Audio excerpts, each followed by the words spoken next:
Primeira carta aos Coríntios, capítulo 13, verso 13. Acho que é o Pedro que está lá em cima, né? Olha,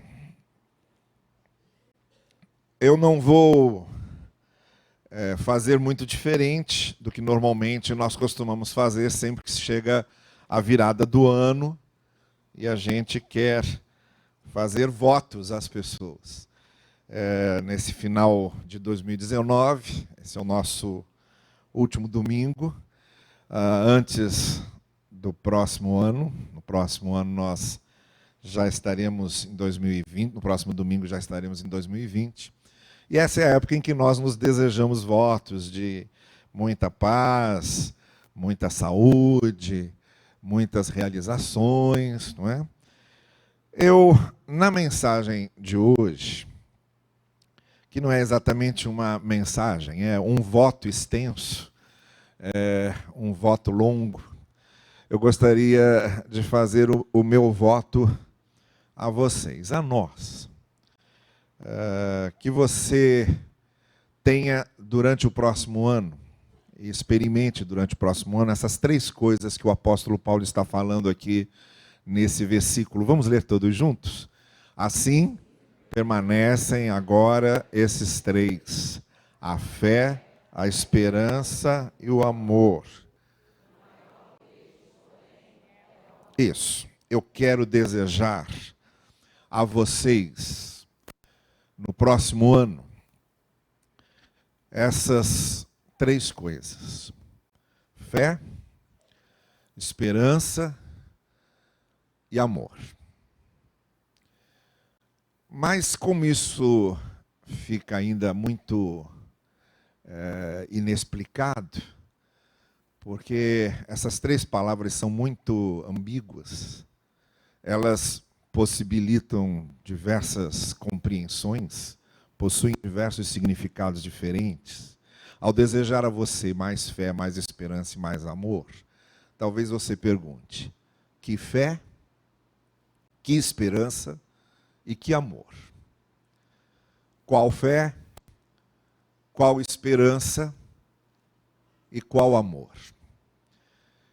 E eu defini essas três palavras. Eu estou usando essas três palavras num sentido muito próprio, ou nos três sentidos muito próprios de cada uma, que me parecem sentidos muito mais próximos ao que o contexto todo do Evangelho nos ensina. Então eu gostaria de desejar a você que tivesse fé, esperança e amor, mas num exato sentido, ou num sentido muito especial. Não estou falando de qualquer fé, nem estou falando de qualquer esperança, nem estou falando de qualquer amor. Isso é importante porque a gente percebe que nós somos movidos por sentimentos potencializadores. Dentro de nós, dependendo da maneira como nossos sentimentos são trabalhados, eles ou nos impulsionam para frente, ou nos estacionam, ou nos jogam para trás. Depende do tipo de sentimento que nós carregamos dentro de nós. Depende do tipo de sentimento que cultivamos. Depende daquilo que nos impulsiona. Há sentimentos que nos travam, nos paralisam, e nós ficamos ali, sem norte, sem horizontes. Há sentimentos que nos arrasam, nos colocam para baixo, nos fazem sentir mal, frustram todas as nossas iniciativas. E há sentimentos que nos colocam para frente, que nos fazem continuar andando, que nos impulsionam. Eu acredito que quando a gente está saindo de um ano e começando outro, nós precisamos muito dos sentimentos que nos impulsionem para frente. Nós precisamos muito de sentimentos que nos incentivem, de sentimentos que nos motivem, de sentimentos que nos despertem, de sentimentos que nos acordem, de sentimentos que nos façam andar, de sentimentos que nos alimentem para continuarmos, para prosseguirmos, para darmos continuidade à nossa caminhada. Essa é a grande necessidade que temos quando passamos de um ano para outro.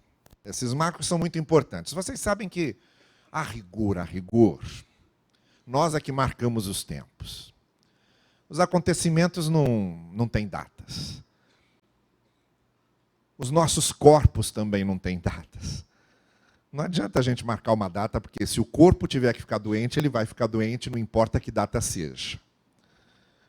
E os acontecimentos também. Não adianta se eu estou viajando de lua de mel, se o avião tiver que cair, vai cair. Mesmo que eu esteja indo para uma viagem de lua de mel. E eu já vou terminar o meu casamento mal começando. Né? A vida não respeita calendário. A vida não respeita nossas datas. Essas datas somos nós que marcamos. Por isso que a gente começa o ano cheio de esperanças, como começamos 2019, e logo no iniciozinho, em janeiro, acontece uma tragédia como essa que aconteceu em Brumadinho. Logo no começo do ano. Matando aquele monte de gente, fazendo com que até agora, ontem ainda, estavam encontrando corpos desaparecidos. Então é uma ironia, né? A gente começa o ano muito alegre, muito feliz, muito contente. Vamos lá, vamos embora, é agora. E que nada. Aí logo vem uma tragédia dessa de início, como quem diz, olha, se segura que o ano já não começou bem. E outras tantas que se seguiram, não é? Sonhos que foram frustrados. Então a vida não respeita os nossos calendários. A vida não respeita nossas datas. Ou nós temos sentimentos interiores muito bem firmados e cristalizados para superar essas coisas, para continuarmos caminhando, ou vamos ficar paralisados. Você começa o ano cheio de novos planos e de repente acontece uma coisa dessa, aquilo pode te paralisar, aquilo pode te amedrontar, aquilo pode te desanimar, aquilo te frustra profundamente a ponto de você não querer mais fazer planos, não querer mais ir adiante, não acreditar mais em horizontes. Então tudo depende da maneira como os nossos sentimentos potencializadores são trabalhados dentro de nós. E aqui o apóstolo Paulo está falando em 3. Fé, esperança e amor. Mas como eu estava dizendo, dependendo do tipo de fé, aquilo em vez de nos ajudar, nos atrapalha. Por exemplo, uma fé fanática não ajuda ninguém. Uma esperança ingênua, ilusória, cheia de fantasias na cabeça, também não ajuda ninguém. Um amor simplesmente dependente de emoções fortes também não ajuda ninguém, porque as emoções fortes logo se tornam emoções fracas e imediatamente depois se tornam em emoções nenhuma. Então, tudo depende de como nós interpretamos essas palavras. E é isso que eu quero desejar a você essa manhã. Que você tenha fé, uma certa fé. Que você tenha esperança, uma determinada esperança. E que você tenha amor, um determinado amor. Que o 2020 seja um ano de muita fé, de muita esperança e de muito amor para você, em 3 sentidos muito definidos. Em primeiro lugar, eu desejo a você uma fé grata. Não estou desejando aquela fé que significa conhecer sobre a fé. Conhecer as doutrinas da sua fé. Conhecer os dogmas da sua fé. Conhecer a teologia da sua fé. Não é nesse sentido que eu estou falando em fé. Também não estou falando na fé que procura ver se repetir hoje coisas que tiveram seus momentos na história da revelação e que hoje, necessariamente, não precisam mais acontecer. Como? literalmente um mar se abrir, ou como literalmente alguém ressuscitar. Não é esse tipo de fé que fica buscando uma atualização de eventos únicos e contextualizados que eu estou desejando a você. O que eu estou desejando a você para 2020 é que você tenha uma fé grata. Isto é, a fé que começa na gratidão. A fé que começa reconhecendo o que Deus fez, reconhecendo o amor e a graça de Deus, e que então se transforma num compromisso, num envolvimento, numa ação, que não tem a ver com o que esperamos, mas tem a ver com o que sabemos, com o que já experimentamos. O que eu estou desejando a você é que você tenha essa fé que nasce da gratidão, que é essa consciência do que Deus já tem feito, do que Deus já fez, a partir da grande revelação que tivemos do seu amor, nos redimindo e nos salvando.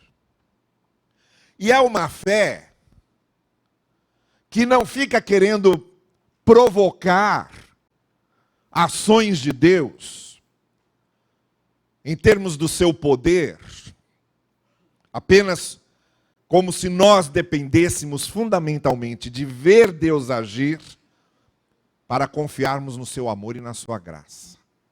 Mas porque nós já sabemos o que Deus fez e como Deus agiu. Eu estou pedindo que você tenha e estou desejando que você tenha em 2020 uma fé que, por causa de reconhecer com gratidão o amor e a graça de Deus, se compromete, se envolve e serve a Deus. Não para ganhar nada de Deus. Essa fé da que eu estou falando, ela não é uma moeda de troca com Deus. Ela não serve a Deus para conseguir alguma coisa com Deus. Ela serve a Deus porque já conseguiu. Ela não serve a Deus para ver coisas acontecerem. Ela serve a Deus porque coisas já aconteceram. A fé da qual eu estou falando é aquela fé que se baseia na nossa experiência com o amor e com a graça de Deus e nos basta. E nos basta. É aquela fé que eu estou aqui e estou servindo ao Senhor, ou estou testemunhando do Evangelho, ou estou abençoando alguém, porque eu sei o que Deus já fez por mim. Eu sei o que dele tenho recebido. Eu estou desejando a você essa fé grata. Que quando venha um culto, não venha um culto para comprar favores de Deus, mas venha um culto porque ele já demonstrou o seu grande favor por nós. Essa fé grata, que quando você lê a palavra, estuda a palavra, não é porque você está querendo cobrar algo de Deus, mas é porque você reconhece o que Deus já lhe deu e quer conhecê-lo mais. Essa fé grata da qual estou falando, ela sabe e ela reconhece que a graça e o amor de Deus é que são as razões de todas as coisas. E ela simplesmente se manifesta com gratidão e reconhecimento. É uma fé que quando você vem e traz o seu dízimo, traz a sua oferta, você está demonstrando a gratidão pela graça de Deus. Esse é, por exemplo, o sentimento que caracteriza essencialmente a ação daquela mulher que foi exaltada por Deus, em Lucas capítulo 21, aquela viúva pobre,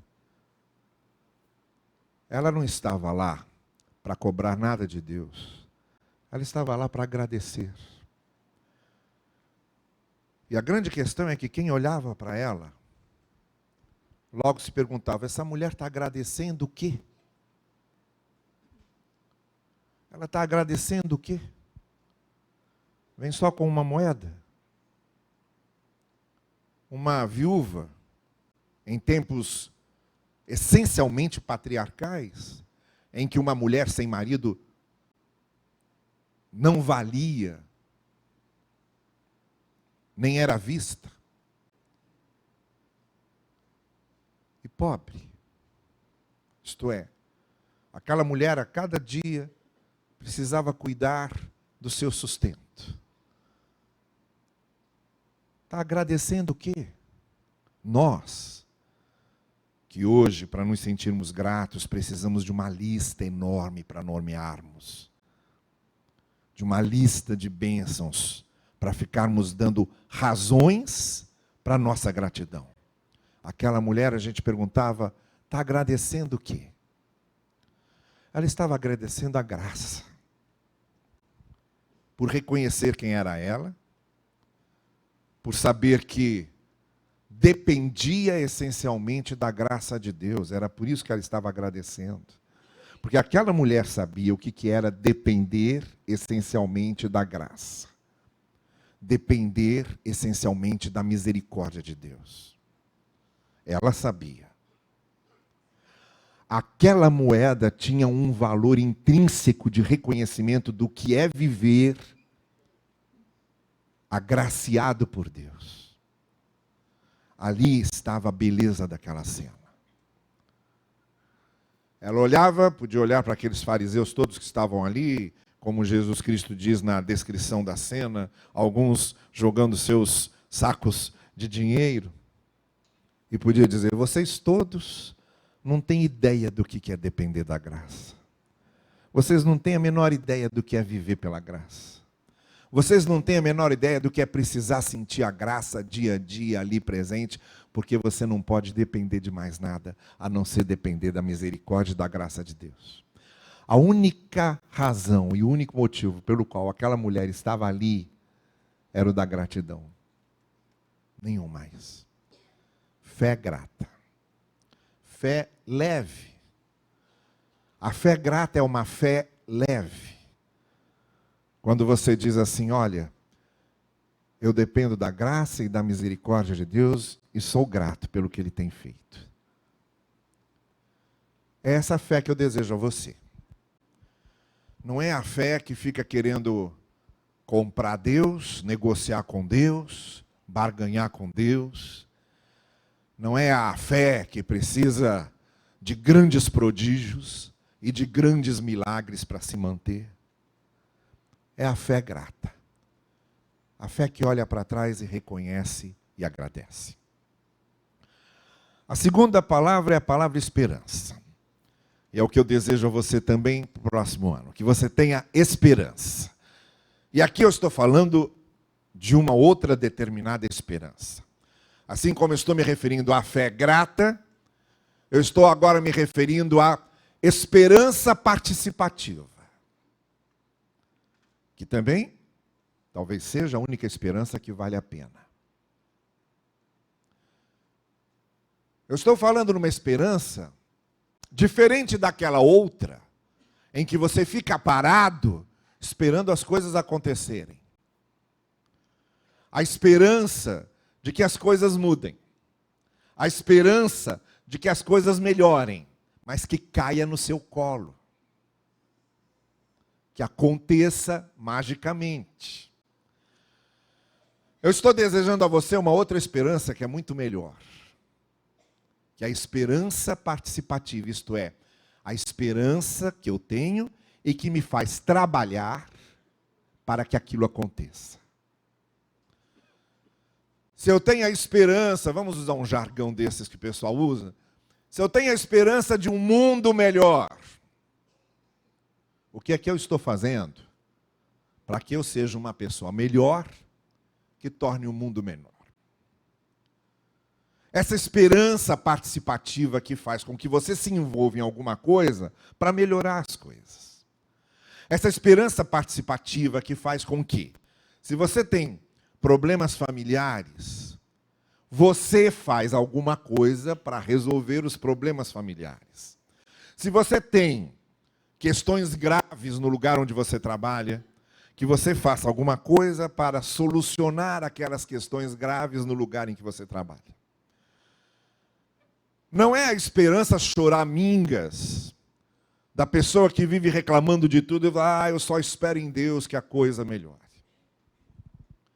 Eu já contei aqui, eu sempre me lembro do pastor Davi Gomes me contando sobre uma senhora que ele pastoreou quando ele era pastor da Igreja Batista da Tijuca, na época, hoje Andaraí, que toda vez que ele encontrava com aquela senhora e perguntava, e aí, minha irmã, como é que está? Ela respondia dizendo para ele assim, pastor, eu estou penando, eu estou penando. Ele deixou a Igreja da Tijuca e foi pastorear a igreja lá na 1º de março, que é a Igreja Batista da Esperança. E aí, depois de mais ou menos uns 20 anos, ele se encontra de novo com essa dona. E aí, quando se encontra com ela, pergunta, aí, minha irmã, quanto tempo? E aí, como é que a irmã está? Aí ela responde, pastor, eu estou penando, eu estou penando. Aí ele falou para ela, só não acha que é muita pena para uma pessoa só, né? Essa esperança de que as coisas mudem, mas sempre a partir do meu choro, sempre a partir do meu lamento, sempre a partir da minha reclamação. Eu estou desejando a você que 2020 você sinta e experimente uma outra esperança, que é a esperança participativa. A esperança que as coisas mudem e melhorem, mas você sabendo exatamente o que é que você precisa fazer para que as coisas mudem e melhorem. Qual é a sua parte? Qual é a sua contribuição? Essa esperança de que um dia as coisas vão mudar, mas eu já estou fazendo aqui alguma coisa para que as coisas mudem. Não é nada, não é nada? Vamos dizer o seguinte. Eu espero que o Brasil seja um país honesto. Tá ótimo. Eu também espero. E a primeira coisa que eu tenho que me perguntar é se eu estou sendo, eu, pessoalmente, suficientemente honesto.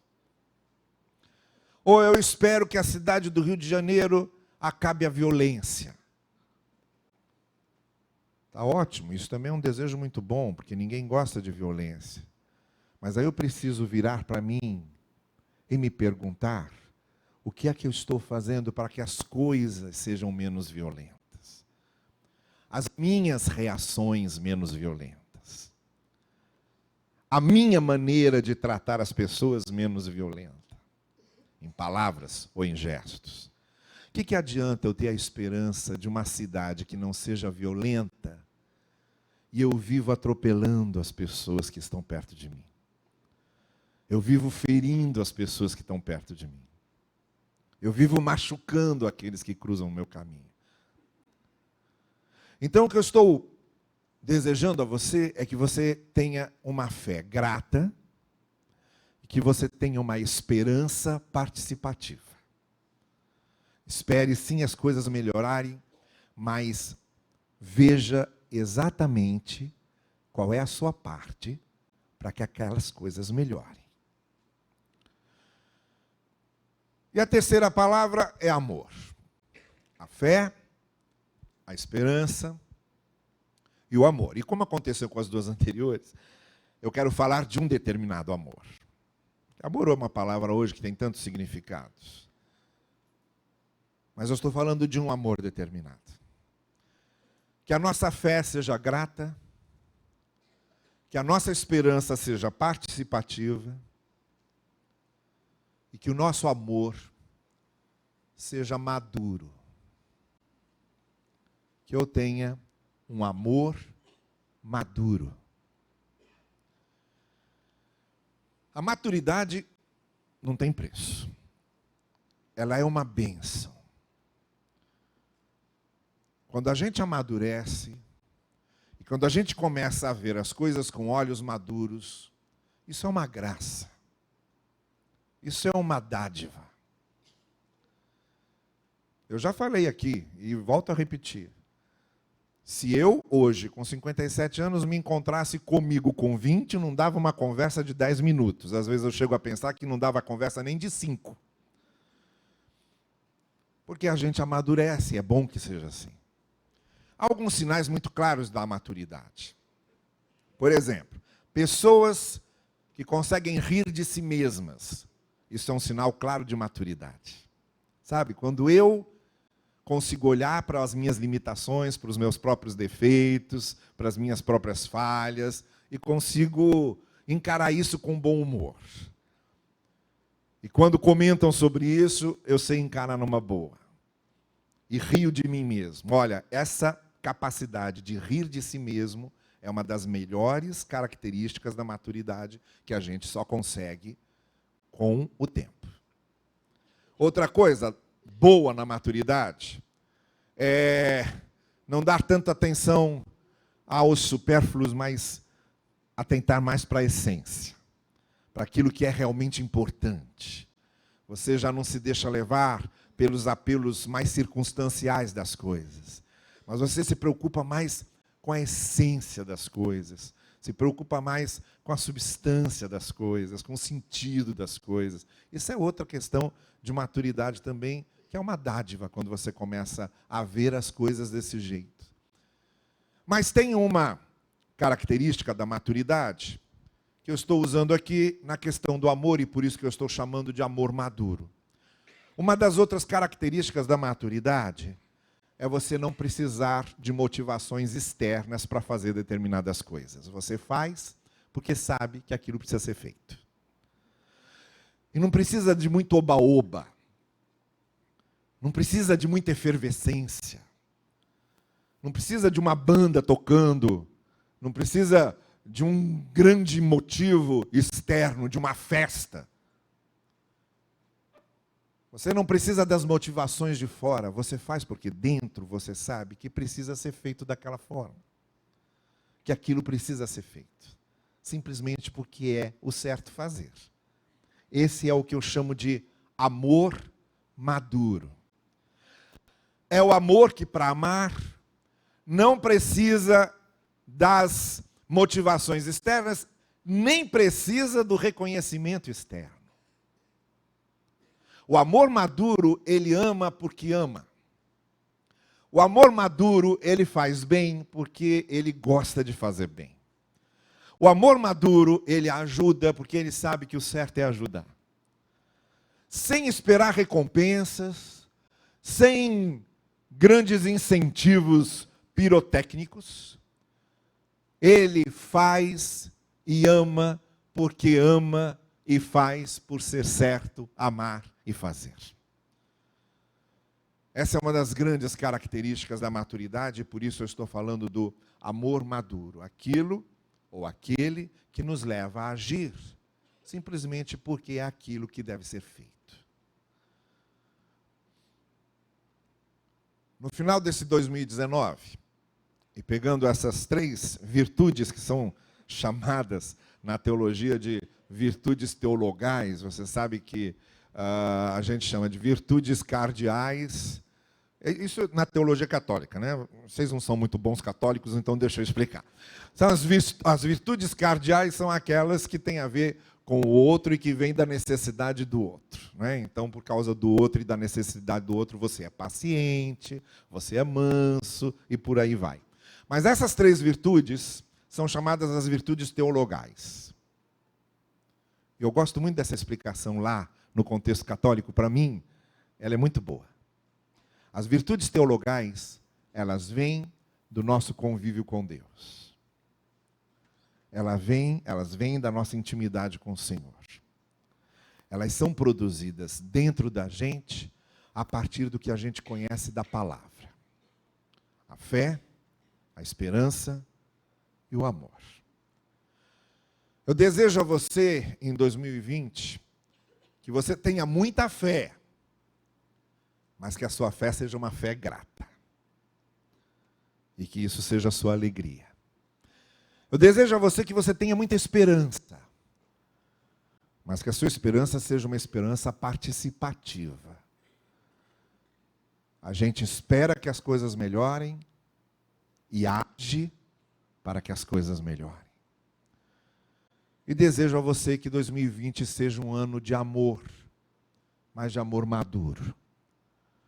O amor que faz as coisas certas, não para ter recompensa, nem para ser visto, e nem por motivações exteriores, mas simplesmente porque sabe que precisa fazer o que é certo.